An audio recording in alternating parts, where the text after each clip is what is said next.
Le prophète Habakkuk était l'auteur du livre de l'Ancien Testament qui porte son nom. En dehors de ce qui nous est dit dans le livre de sa paternité, on ne sait rien de plus sur la biographie de ce prophète.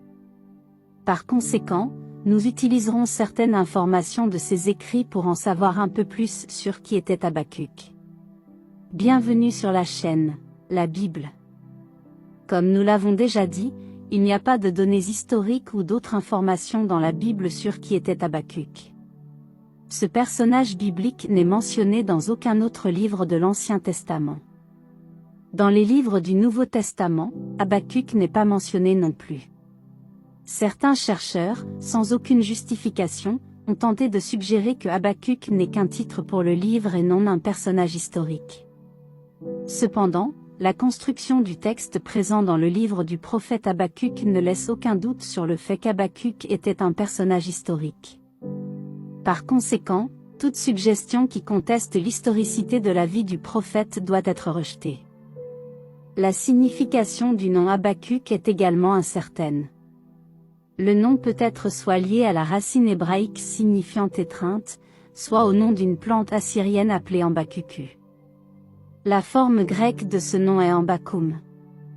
Si ce nom est dérivé de l'hébreu, alors sa signification peut être liée à une idée de l'acceptation du Seigneur par Habakkuk, ou, comme Luther l'a compris, cette signification peut faire référence à Habakkuk comme celui qui embrasse son peuple dans un moment de désespoir.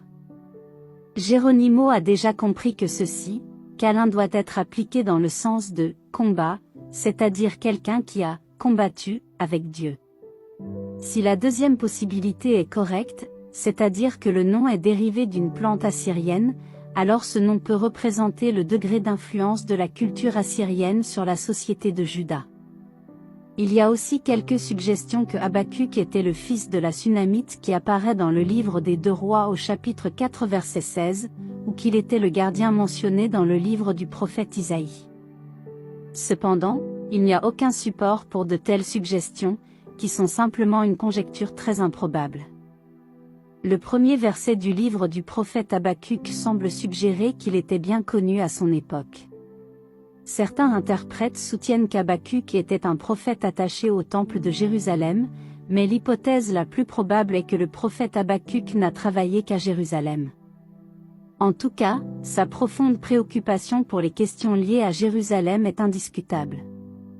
Le verset 6 du chapitre 1 du livre d'Habakkuk fournit une information très importante, car il contient la seule référence historique claire du livre, servant de base pour estimer la période à laquelle vécut le prophète Habakkuk.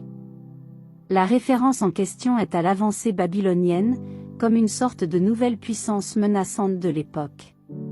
Cela indique alors une date proche de la conquête de Juda par les armées de Nabuchodonosor qui eut lieu environ en 597 avenue. Par conséquent, le prophète Habakkuk a vécu sous le règne du roi Jéhoïakim. Il a probablement été témoin du déclin et de la chute de l'empire assyrien et de la défaite de Ninive. Cela le place également comme un jeune contemporain du prophète Jérémie. Comme nous l'avons dit, il n'y a aucune référence à la vie personnelle du prophète. On ne sait rien de sa famille, de sa profession ou de sa position sociale. Malgré cela, à travers son livre, nous pouvons rencontrer un vrai prophète du Seigneur, quelqu'un qui n'a pas été contaminé par les pratiques pécheresses de son temps, quelqu'un qui avait un zèle profond pour l'honneur et la gloire de Dieu. Le prophète Habakkuk était sérieusement préoccupé par la désobéissance du peuple au commandement de Dieu. Ces traits de la personnalité et du caractère d'Habakkuk nous sont révélés à travers ses dialogues avec Dieu, à travers ses interrogations et ses supplications douloureuses. Le prophète Habakkuk vivait dans une période de crise, surtout spirituelle, où le peuple élu de Dieu perdait son identité. Toute cette situation a amené Habakkuk à interroger le Seigneur sur l'indifférence apparente de Dieu face à la terrible réalité de son temps. Cependant, ce questionnement n'était pas motivé par une incrédulité de la part du prophète, au contraire, il connaissait la souveraineté de Dieu sur tout ce qui se passait. Dans l'histoire du prophète Habakkuk, nous pouvons apprendre comment il a transformé, par la prière, une profonde affliction en espérance.